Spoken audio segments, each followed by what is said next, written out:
If you understood the law I'm about to reveal, lacking money would become as impossible as lacking air. Not because you grind harder, not because you sacrifice more, but because you finally stop breaking the spiritual law that actually moves money your entire life. You were taught a lie that money is earned through struggle, that the more you suffer, the more you deserve, that wealth is the reward for exhaustion. But look around you. The hardest workers are rarely the richest. The most exhausted are rarely the most abundant. Some people push endlessly and stay stuck, while others move calmly, confidently, and money seems to follow them effortlessly. This is not luck.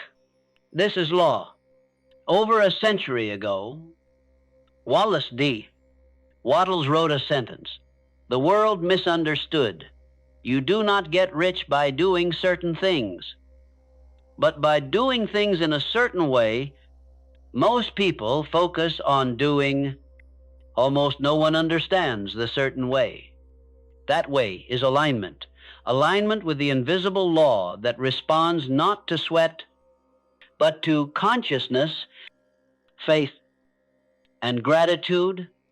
You have felt this law before, moments when you forced everything and nothing worked, and other moments when you simply knew something would succeed, and it did. In this session, you will learn why money does not come from labor, why struggle repels the very supply you are chasing, and how to shift from a life where you work for money to a life where money works through you. This is not motivation. This is mechanics, the spiritual physics of wealth. And once you understand this law, you will never look at money the same way again. Before you can understand the law that creates effortless wealth, you must confront the lie that has silently ruled your entire life. Hard work is not the cause of money. It never was. For generations, humanity worshiped labor as if sweat itself were divine. We were taught that aching hands meant virtue, that tired eyes meant progress, that if you simply pushed long enough, a fortune would eventually reward you. Factories echoed with this belief. Mines, fields, and offices all became altars to the god of effort. But look closer. If effort created wealth, how the richest people would be the most exhausted. The ones working 2 shifts would own skyscrapers. The ones breaking their backs would build empires. Yet reality exposes the lie. Some people grind endlessly and still drown in bills. Others, who do not push nearly as hard, seem to attract opportunities, connections, and income with almost unfair ease. Why? Because money does not come from labor. Money comes from consciousness. This truth is not motivational, it is mechanical. It is the spiritual physics of wealth. There is an invisible law operating beneath every economy, every business, every paycheck. A law older than industry, older than money itself. Wallace D. Wattles named it the certain way, the mysterious alignment between your thought, your faith, and your vibration. To understand this, how consider 2 workers standing side by side. The first believes life is hard. He believes money is scarce. He believes he must fight for every dollar. And so his actions, though sincere, radiate anxiety. His vibration whispers lack, uncertainty, fear. The universe responds in kind, echoing his inner movie. The second worker may be just as skilled, but he holds a different inner world. He sees abundance as natural. He believes in opportunity. He trusts the invisible laws that govern supply. His vibration whispers increase, possibility, certainty, and the same universe mirrors that back to him. Two people, same effort, different frequency, different result. This is why hard work is not the source of wealth. It is merely a channel through which your inner state expresses itself. Effort without alignment becomes strain. Effort with alignment becomes magnetism. You've seen this in your own life. Think of moments when you forced everything, pushing, worrying, trying to control every outcome, and nothing worked. Now think of the moments when something inside you simply clicked, when you felt calm, clear, certain, and opportunities opened faster than you could logically explain. That quiet certainty was alignment. That was the law working through you. The world calls these moments luck, but luck is only the visible shadow of invisible law. What Wattles revealed is this: you do not get rich because you work hard. You get rich because your mind, emotions, and actions vibrate in harmony with wealth. Struggle is the vibration of separation. Alignment is the vibration of creation. The lie of hard work keeps people enslaved to effort. The truth of alignment frees them to rise. And once you understand this, once you realize wealth is not something you chase, but something you allow, you stop fighting life and start flowing with it. In the next chapter, we will uncover the exact mechanism behind this phenomenon, the thinking substance, the invisible field that responds to your dominant vision and gives form to whatever you impress upon it. When you understand this field, money will stop feeling distant, and wealth will stop feeling random, because you'll finally see the true source behind it all. Before money ever existed, before banks, coins, salaries, or markets, there was something far more powerful, ancient, and constant: the thinking substance. Wallace D. Wattles described it as a living, intelligent field that fills every space of the universe, a formless, creative ocean of consciousness from which all things are made and through which all wealth flows. This substance is not fantasy. It is the spiritual physics behind every fortune on earth. Wattles wrote, "A thought in this substance produces the thing that is imaged by the thought." Pause and absorb that. Your thoughts are not private. Your emotions are not insignificant. Your beliefs are not harmless. Everything you think, everything you picture, everything you feel with conviction is impressed upon this universal field, and the field mirrors it back into your reality. This is the law behind all other laws. Imagine standing in a room that is completely filled floor to ceiling with invisible clay.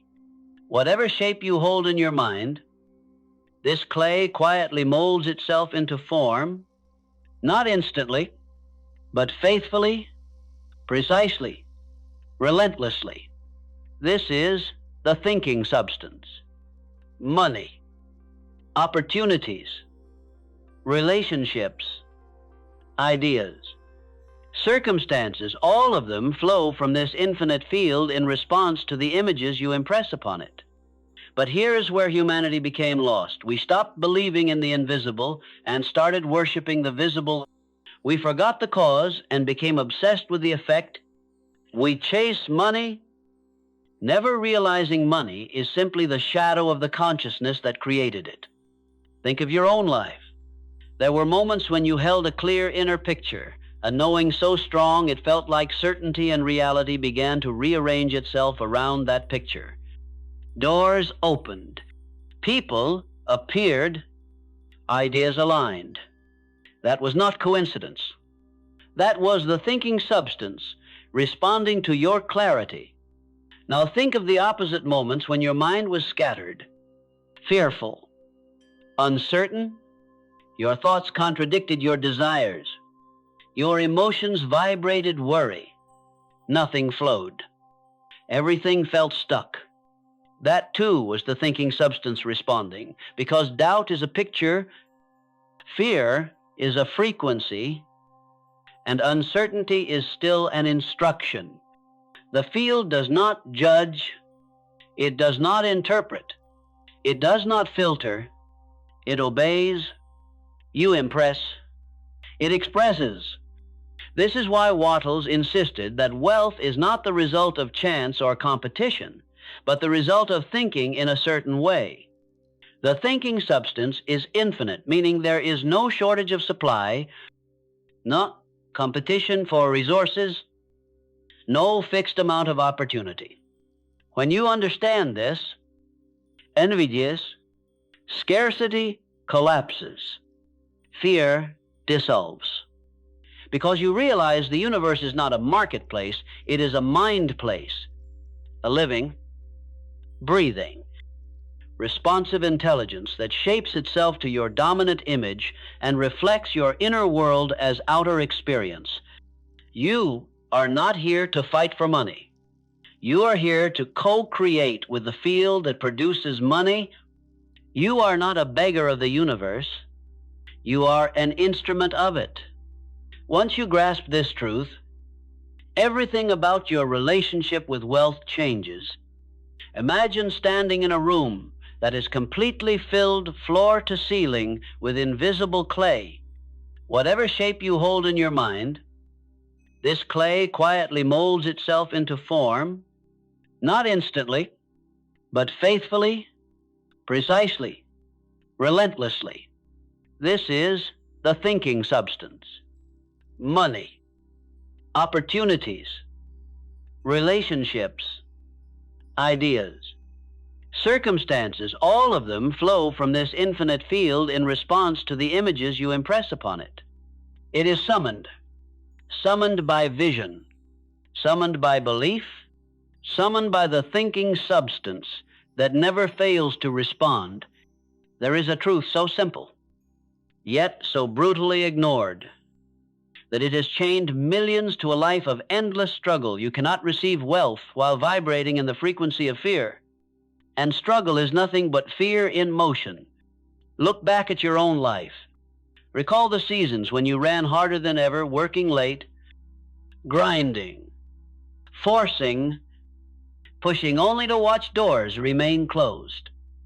Opportunities slip away, and results crumble. You called it bad luck, unfair timing, or the cruelty of circumstance. But it was none of these. It was the law answering your vibration. Napoleon Hill wrote that every adversity, every failure, every delay carries its exact lesson, and the first lesson of wealth is this: fear and poverty walk hand in hand. Where fear exists, supply cannot flow. Where panic rules, opportunity hides. Where the mind is scattered, the universe is silent. The average man believes struggle is noble. He rises each morning ready to fight life, ready to chase money, as if money were running away from him. He works with tension in his shoulders, doubt in his heart, and worry humming through his thoughts like a quiet poison. In this state, every action is contaminated. Every effort is weakened. Every step becomes heavier than the last. For the man who works in panic is not working, he is drowning. Now observe another type of man, the man Hill described as one who has organized his mind and placed his faith under discipline. He does not chase. He does not rush. He does not wonder whether things will work. He knows, and that knowing, that calm inner certainty, pulls circumstances toward him with the same inevitability that gravity pulls the tide. One struggles, the other aligns. One shouts at the universe, the other speaks to it. One runs against the current, the other moves with it. Hill taught that definiteness of purpose is the greatest source of power in human life, and definiteness cannot exist in a mind filled with fear, doubt, or frantic labor. Fear scatters your power. Struggle divides your will.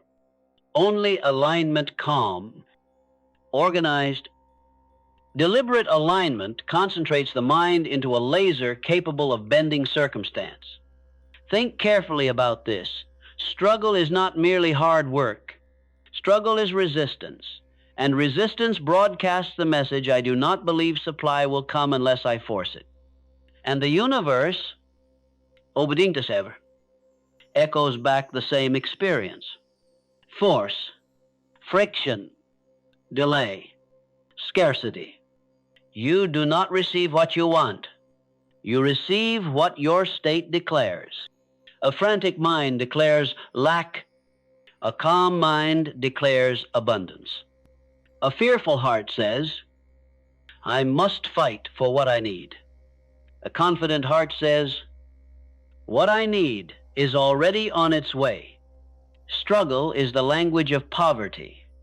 Alignment is the language of power. Napoleon Hill warned against becoming a slave to your emotions. For the man who cannot command his inner world will forever be pushed around by the outer one. To stop struggling is not laziness. It is mastery. It is learning to act with the quiet authority of someone who understands law, not the law of governments, but the law that governs thought, vibration, and supply. When you work from alignment, your efforts multiply. Your timing sharpens.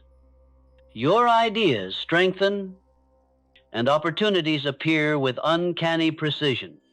When you work from struggle, you push blessings away with the very hands meant to receive them. In the next chapter, you will discover the fork in human destiny, the competitive mind that fights for scraps, and the creative mind that draws from infinite supply. Choose wisely, for that choice determines whether you spend your life chasing wealth or summoning it. Every person walking this earth operates from one of two mental states. Napoleon Hill called them the constructive mind and the destructive mind. Wallace D. Wattles called them the creative mind and the competitive mind. Different names. Same law. One mind builds, the other destroys. One expands, the other contracts. One cooperates with the universe, the other fights against it. And your entire financial destiny rises or falls depending on which mind you use. Let us begin with the competitive mind, for it is the mind most people live in without ever realizing it. This mind believes the world is limited. It believes resources are scarce, opportunities are rare, and someone else's gain must be your loss. It is the mind that says there isn't enough for all. It's me versus them. I must fight to get my share. This is the mindset of fear. And Hill warned that fear is the master thief of all potential. When fear governs your thinking, every action becomes contaminated. You compete, you compare, you resent, you envy, you shrink. A person in the competitive state cannot receive abundance because his vibration declares that abundance is scarce and no one can attract what they do not believe exists. But now look at the creative mind.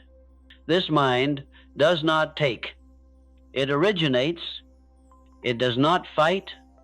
It builds. It does not resent another's success. It celebrates it. Knowing that the prosperity of another is evidence of prosperity available to all, the creative mind understands the law. Everything you want already exists in the infinite. Your task is not to compete for it, but to create the conditions within yourself that allow it to flow. Hill wrote that every great leader possesses a remarkable ability to see abundance where others see limitation. He called it the capacity to think in terms of riches, even in the presence of poverty. This is not denial. It is spiritual discipline. The competitive mind looks at what is and becomes a prisoner of appearances. The creative mind looks at what can be and becomes the master of circumstance. Ask yourself now and answer honestly which mind governs you.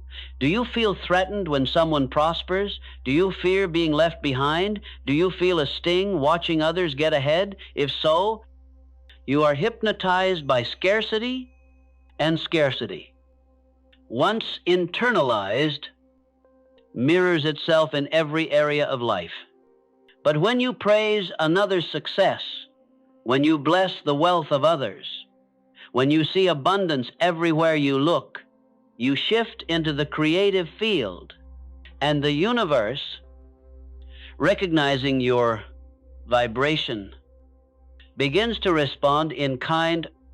Opportunity multiplies, ideas sharpen, resources gather, doors open. Because you are no longer trying to defeat others, you are cooperating with the same source that prospers them. The competitive mind says there's not enough. The creative mind says the supply is infinite. The competitive mind asks, how do I beat them? The creative mind asks, what can I build? The competitive mind fights over the visible. The creative mind draws from the invisible. Hill warned that envy is a confession of inferiority, and that the mind fixated on limitation will always produce limited results. To be wealthy, you must think as wealth thinks. To rise, you must think as creators think. You cannot hold jealousy in one hand and abundance in the other. You cannot compete for what already belongs to you by law of consciousness. You must choose.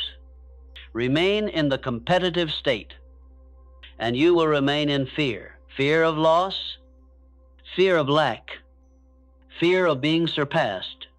Shift to the creative state, and you step into partnership with infinite intelligence itself.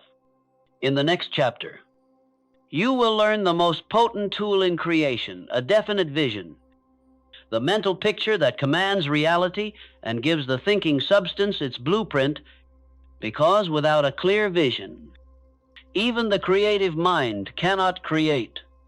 Napoleon Hill taught that the starting point of all achievement is a definite purpose, not a wish, not a vague preference, not a half-formed desire drifting in the mind, but a clear, deliberate, well-constructed vision held with unwavering intention. Why? Because the universe does not respond to confusion. It responds to clarity. In Hill's language, definiteness is power. In Wattles' language, definiteness is creation. And in the language of the universe, definiteness is instruction. Consider this: every building, every invention, every fortune, every empire began as a picture held so clearly that the thinking substance had no choice but to take shape around it. The tragedy of most lives is not lack of intelligence or opportunity, but a lack of mental precision. People drift. They want many things, yet decide on none. Their desires change with every mood. One day they want wealth. The next they fear it. One day they imagine success. The next they revert to old images of limitation. And the universe, obedientas effer, mirrors back their inconsistency. Hill warned that the drifter is doomed before he begins. Why? Because without a definite vision, the mind becomes a battlefield, one thought fighting another, one emotion canceling another. Until no creative force remains, you cannot create what you cannot see. A definite vision is not a fantasy. It is a command, a blueprint, a spiritual decree sent into the thinking substance, where it begins to crystallize into form. Wattles said that the image must be held with faith and purpose. Hill said it must be held with controlled attention. Both were describing the same law. To form a definite vision is to choose the picture that will rule your life. Ask yourself, what is the image you return to every day, not the one you wish you had, but the one that plays quietly when your mind drifts? Is it abundance or anxiety, wealth or worry, certainty or fear? Whatever image dominates your inner world becomes the script your outer world must follow. This is not metaphor. This is law. A mind without a definite vision will always become a servant to circumstance. But a mind with a definite vision becomes a master of circumstance. Hill emphasized that the greatest successes in history were held by individuals who saw the end long before the beginning. They lived mentally in their results, acting from the place they intended to reach, not from the place they currently stood. This is the secret behind thinking from not thinking toward. When you think toward your desire, you reinforce distance. When you think from your desire, you collapse it into the present. To build your definite vision, follow the same principles Hill gave to his students and leaders. 1. Enter the silence. Withdraw from noise and appearances. Creation begins where distraction ends. 2. Form one clear picture. Describe it in your mind until the image becomes more real to you than your current conditions. 3. Add emotion. Emotion is the magnet. It imprints the image into the thinking substance with force. 4. Hold it with faith. Faith is certainty without evidence. It is the only vibration strong enough to override old patterns. 5. Refuse contradictory thoughts. Dismiss doubt with the same authority a king dismisses a servant. No divided mind can create. 6. Act in harmony with the picture. Let every step you take affirm the reality you have already chosen. A definite vision is destiny in blueprint form. When the image becomes fixed, the universe begins its silent work, aligning circumstances, arranging people, reshaping opportunity, all to reflect the picture you refuse to let go. In the next chapter, you will learn the force that sustains that vision, faith, the spiritual substance that gives your desire weight, gravity, and form. For vision without faith is a sketch. Vision with faith is a command. Napoleon Hill declared that faith is the eternal elixir that gives life power and action to the impulse of thought. Every miracle of achievement begins with it. Every fortune is sustained by it. And every failure is the result of its absence. In the science of wealth, faith is not hope. Hope waits. Faith acts. Hope looks forward. Faith looks inward. Hope prays for results. Faith commands results. Hill insisted that faith is a state of mind that can be created, shaped, and strengthened with deliberate effort, because faith is not a gift reserved for the fortunate. It is a discipline reserved for the determined. To understand faith in the context of wealth, you must see it as Wattles did, as the substance from which wealth is formed.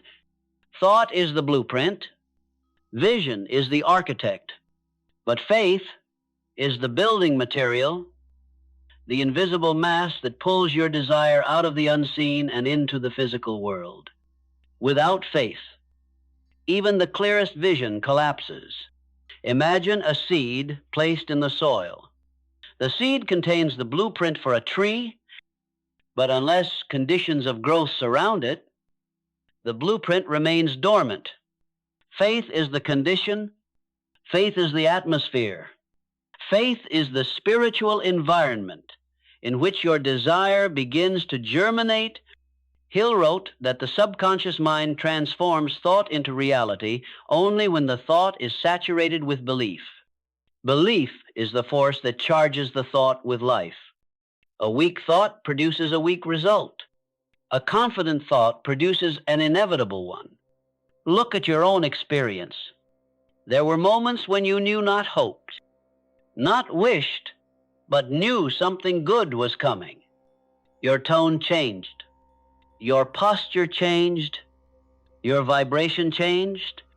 Faith is certainty without evidence. It is the only vibration strong enough to override old patterns. 5. Refuse contradictory thoughts. Dismiss doubt with the same authority a king dismisses a servant. No divided mind can create. 6. Act in harmony with the picture. Let every step you take affirm the reality you have already chosen. A definite vision is destiny in blueprint form. This is why the man who fears never prospers. He prays for success but vibrates in doubt. He imagines wealth while expecting loss. He declares abundance while quietly preparing for failure. The universe cannot obey two masters, and so it delivers a divided result, a life of fits and starts, progress followed by collapse, opportunity followed by setback. Faith eliminates the division. Faith speaks once and acts as though it has already been answered. Hill taught 3 methods for building unshakable faith methods, as relevant today as the day he wrote them. 1. Autosuggestion. Speak your desire into your mind until the subconscious accepts it as fact.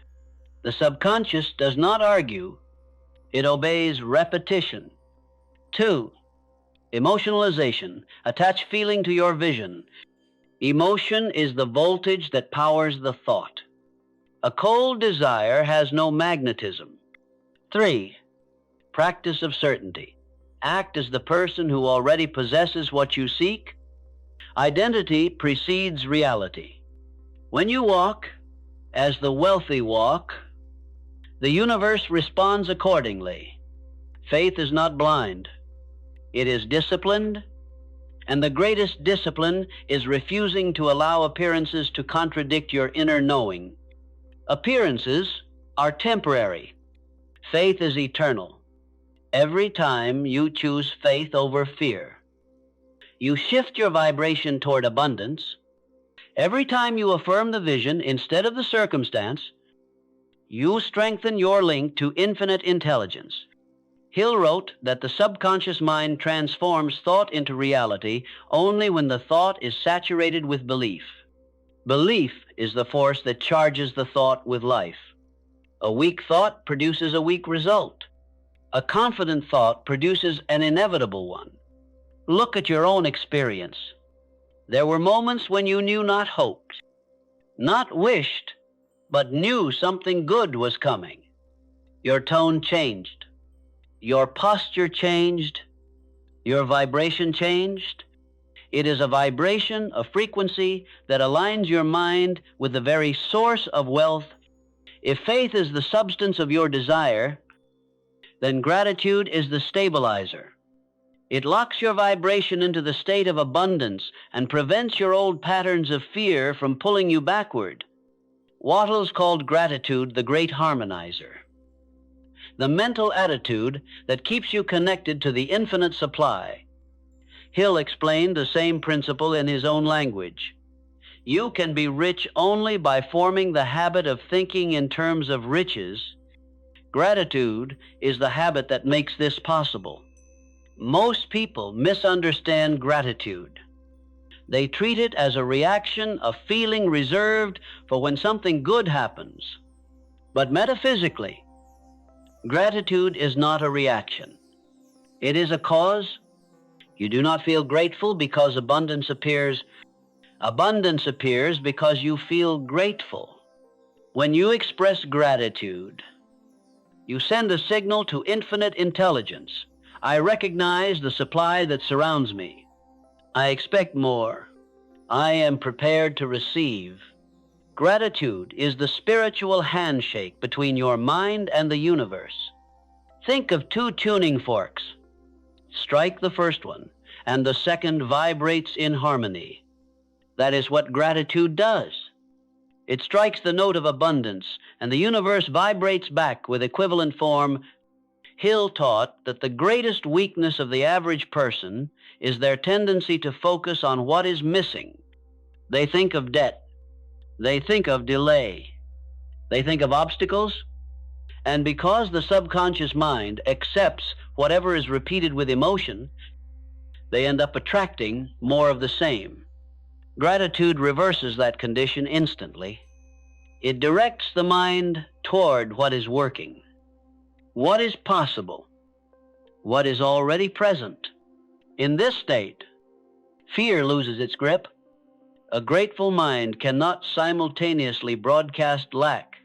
And since the law of attraction is the law of harmonious vibration, the mind that dwells in gratitude naturally draws to itself the conditions that justify its gratitude. Examine your life carefully. There were moments when things moved effortlessly. You felt light. You felt hopeful. You felt as if life itself were cooperating with you.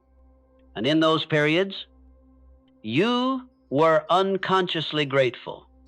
Your vibration rose. Your intuition sharpened. Your decisions improved. People responded differently. This was not coincidence. This was alignment. Hill wrote, "Every adversity carries with it the seed of an equal or greater benefit. Only a grateful mind can see the seed. A fearful mind sees only the adversity. Gratitude trains the mind to expect good. Expectation is faith in motion, and faith is the substance that shapes reality. To practice gratitude in the creative way, not the sentimental way, follow these laws. 1.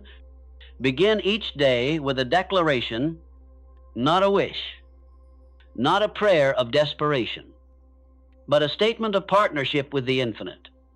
I am grateful for the supply that surrounds me. It flows to me. It flows through me. 2. Be grateful before you receive. This is the highest demonstration of faith.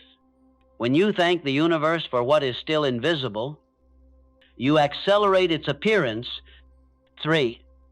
Replace complaint with creation. Every complaint lowers your vibration. Every act of gratitude raises it. Choose the upward path. 4. Express increase everywhere you go. Hill said the greatest leaders are those who make others feel richer by their presence. Increase is the footprint of gratitude. 5. Feel the emotion, not just the words. The universe responds to vibration, not vocabulary. Feel the gratitude as if the result were already yours. Gratitude transforms your mind into a magnet for abundance. It makes you receptive to ideas, opportunities, and relationships that would remain invisible in a negative state. Most important of all, gratitude dissolves tension. A tense mind cannot receive. A grateful mind receives effortlessly. In the next chapter, we move from inner alignment to outer expression. Acting in the certain way, the method of taking action with calm confidence, without fear, without hurry, and without interfering with the law that is already working in your favor. For gratitude prepares the soil, but action plants the seed. Napoleon Hill taught that action is the expression of belief. You can think richly, you can speak richly, you can visualize riches with perfect clarity. But until you act with the confidence of one who expects success, your desire remains suspended in the unseen. Wattles called this acting in the certain way. Hill called it accurate thinking, followed by decisive action. Both men describe the same law act as the wealthy act. Move as the wealthy move. Think as the wealthy think, and the law will shape circumstances to match your state. Most people act from fear. They hurry. They panic. They force. They attempt to drag results out of the universe with frantic hands, but frantic action is wasted motion. For it declares to the subconscious, I do not believe, and the universe, respecting that declaration, returns delay, obstruction, and scarcity. Hill warned that fear clouds judgment, and any action taken in fear is an action taken against yourself. The man who acts in the certain way is different. He does not hurry, for hurry is a symptom of doubt. He does not postpone, for postponement is a confession of weakness. He does not hesitate, for hesitation reveals a divided mind. Instead, he moves with calm, deliberate precision, as though an invisible hand were already clearing the path ahead. This is not arrogance. This is alignment. When your vision is definite and your faith is fixed, your action becomes the natural extension of your inner certainty. Hill often wrote that the mind dominated by purpose becomes a magnet for ideas, and ideas are the raw material of wealth.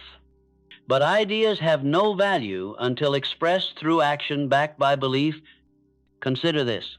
Every success story you admire, every great fortune, every breakthrough was created by someone who acted while others hesitated. Not recklessly, not impulsively, but confidently, with the quiet conviction of one who knows that infinite intelligence supports every step aligned with purpose to act in the certain way. Adopt these principles. 1, act right where you are. Hill said, the man who waits for perfect conditions will wait until he dies. The infinite always begins with what is at hand. Do the next right thing, not tomorrow, but today. 2, act with full presence. A divided mind creates divided results. The law responds to certainty. 5, act without emotional interference. Do your work, then release it. Do not dig up the seed to see if it is growing. Worry is interference. Faith is cooperation. 6, act in harmony with your vision. Every step, every word, every gesture must align with the future you have claimed. Actions that contradict your vision cancel your progress. Napoleon Hill declared that faith is the eternal elixir that gives life power and action to the impulse of thought. Every miracle of achievement begins with it. Every fortune is sustained by it, and every failure is the result of its absence. In the science of wealth, faith is not hope. Hope waits. Faith acts. Hope looks forward. Faith looks inward. Hope prays for results. Faith commands results. When you act in this manner, you create momentum, the invisible force Hill described as the accumulated power of accurate thought plus definite purpose. Momentum is wealth in motion. Once it begins, it becomes difficult to stop. You enter a rhythm where ideas align, opportunities appear, and resources gather without strain. Others call this luck, but it is simply law in action. The universe bends toward the individual who moves with conviction.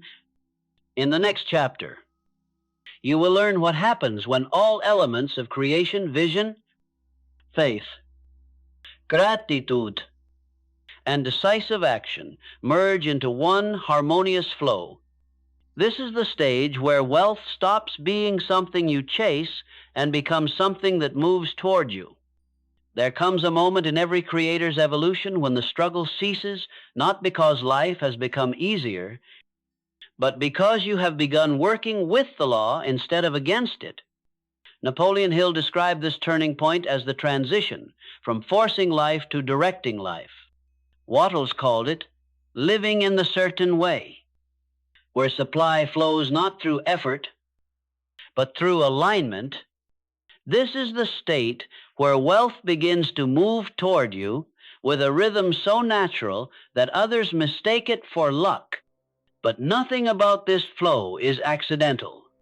It is the consequence of definite vision, sustained faith, disciplined gratitude, and deliberate action, all working together as one harmonious current. The effortless stream of supply begins within, not without. Most people chase money. They strain. They cling. They chase opportunities like a man chasing his own shadow, never realizing the shadow follows automatically once he stands in the light. Money works the same way. You do not chase it. You become the source it is drawn to. Hill wrote, riches begin with a state of mind, with definiteness of purpose, with little or no hard work. Meaning, wealth is not something you earn, it is something you allow. Yet the average person has trained themselves into financial tension. They fear loss. They fear lack. They fear the unknown. And because fear is the vibration of contraction, the flow of supply cannot enter a mind that is closed. The effortless stream opens only when the mind opens. Wattles explained this using a simple truth. You cannot hold the mind of poverty and expect the riches of creation. A mind vibrating in fear of loss cannot receive gain. A mind vibrating in doubt cannot receive certainty. A mind vibrating in hurry cannot receive abundance. The rich mindset is calm, confident, expectant. It does not beg. It does not compete. It does not force. It allows. Consider what happens when the farmer plants a seed. He does not stand over the field yelling commands at the soil. He aligns with the laws that govern growth.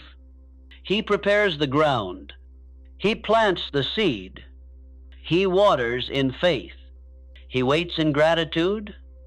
He does his part, then allows the law to do its part. The effortless stream of supply is the same. Your thoughts are the seed. Your faith is the water. Your gratitude is the sunlight. Your action is the cultivation, but the growth, the manifestation, belongs to the law. When all four elements operate together, the flow begins. Ideas come faster. Opportunities come easier. Ressources come unexpectedly. People come at the perfect time. Money comes in channels you could never have forced. You have felt hints of this before. Moments when everything aligned. When you moved through life with an inner rhythm and life responded instantly, that was the effortless stream. It was brief only because your old beliefs interrupted it. Now it can become your dominant state. To live in this flow, you must practice 3 laws. 1, release all forms of financial fear. Fear is the dam that blocks supply. Hill taught that fear of poverty is the most destructive of all fears because it disconnects you from infinite intelligence.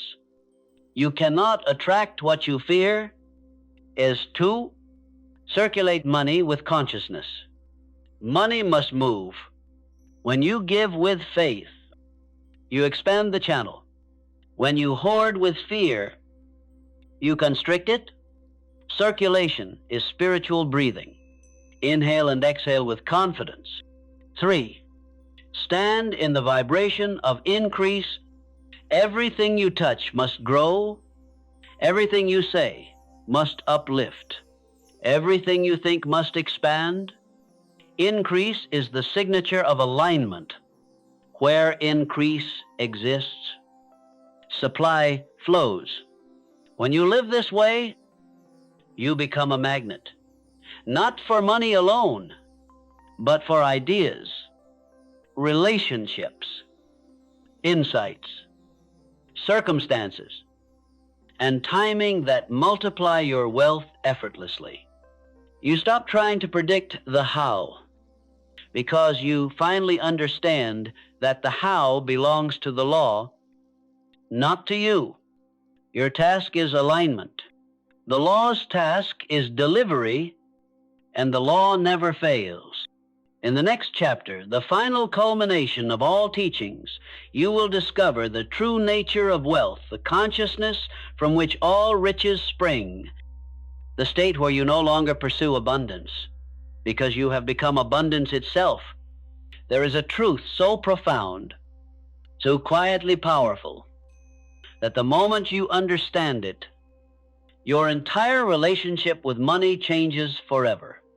It is this: money is not the real wealth. Money is only the shadow wealth casts. The true currency is consciousness. Napoleon Hill dedicated his life to proving this principle. He spent decades interviewing the world's greatest industrial giants, Carnegie, Edison, Ford, and discovered that none of them were driven by money itself. They were driven by mind, by purpose, by vision, by the expansion of life. Money simply followed. Wattles said the same in a single sentence: "You are not here to earn a living. You are here to give life." When you grasp this, you stop chasing the symbol and begin embodying the source. The ordinary man labors for money because he believes money will grant him confidence, peace, freedom, or security. But he has the relationship reversed. Money does not create those feelings. Those feelings create money. The wealthy do not wait for abundance to feel abundant. They feel abundant, and abundance appears. The average person spends life in fear of loss, fear of lack, fear of uncertainty. Hill called this the poverty vibration, a subtle mental poison that repels opportunity and hardens the heart against possibility. But the one who understands the true currency moves differently. He thinks in terms of expansion. He speaks in terms of increase.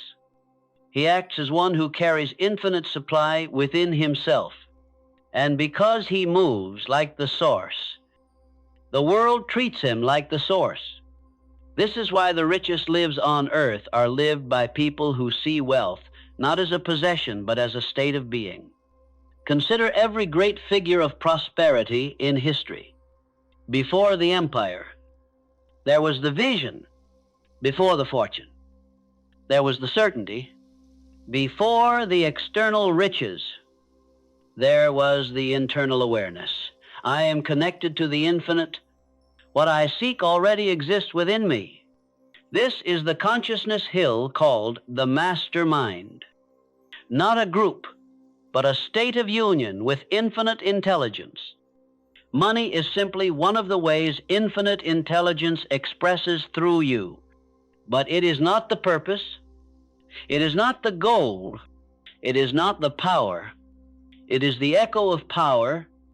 When you begin to live as the creator instead of the competitor, as the giver instead of the struggler, you activate the highest law of wealth. Increase flows toward the one who increases life. You give more clarity, more value, more energy, more understanding, more excellence, and the universe, by law, returns that increase multiplied. This is the divine economy where you cannot bless another without blessing yourself, where you cannot uplift life without life rising beneath your feet, where your wealth is not measured by what you possess, but by what flows through you to embody the true currency. 4 transformations must happen within you. 1, You stop fearing loss. Loss is impossible to the one who knows. The source is infinite. You do not shrink, you expand. 2. You stop chasing money. You pursue purpose, service, growth. Money becomes a natural byproduct of your contribution. 3. You stop identifying with lack. You begin to think from the state of abundance, not toward it. 4. You stop working for survival. You begin working as expression, the expression of the highest within you. At this point, you no longer ask, how do I get more? You ask, how do I become more? For the man who becomes more can never have less. Hill ended Think and Grow Rich with a single declaration. There are no limitations to the mind except those we acknowledge. Wattles ended his work with an equally powerful truth. When you raise your own life, you raise the world. The true currency, then, is not money, but the consciousness that commands money, the awareness that shapes reality, the identity that expands life wherever it goes. When you live from that identity, wealth becomes inevitable, effortless, certain, not because you earned it, but because you became the person through whom abundance must flow. And now you stand at the edge of a new life, not because you discovered a trick, not because you learned a strategy, but because you awakened to law, the law that wealth is not earned by suffering, but summoned by consciousness, the law that money is not the master, but the mirror, the law that abundance does not respond to your sweat, but to your state of mind. You are no longer the person who chases opportunity. You are the person opportunity is drawn to. You are no longer the one begging the universe for a chance. You are the one the universe now recognizes as a channel for increase. Carry this truth with you. You do not attract what you want. You attract what you are. And today, you became more. If this message awakened something powerful in you, if it shifted your thinking, elevated your vibration, or reminded you of the wealth already within you, then don't let the momentum fade. Subscribe to this channel. Join the movement of minds rising above struggle. Activate the bell so you never miss a chapter of this transformation. And share this message with someone who is ready to stop chasing money and start becoming the source of it. Remember, the moment you align with law, your destiny changes. The moment you think richly, the universe obeys. The moment you act with certainty, wealth begins moving towards you. This is your time, your season, your rise. Claim it, live it, become it. Because once you understand this law, you will never lack money again.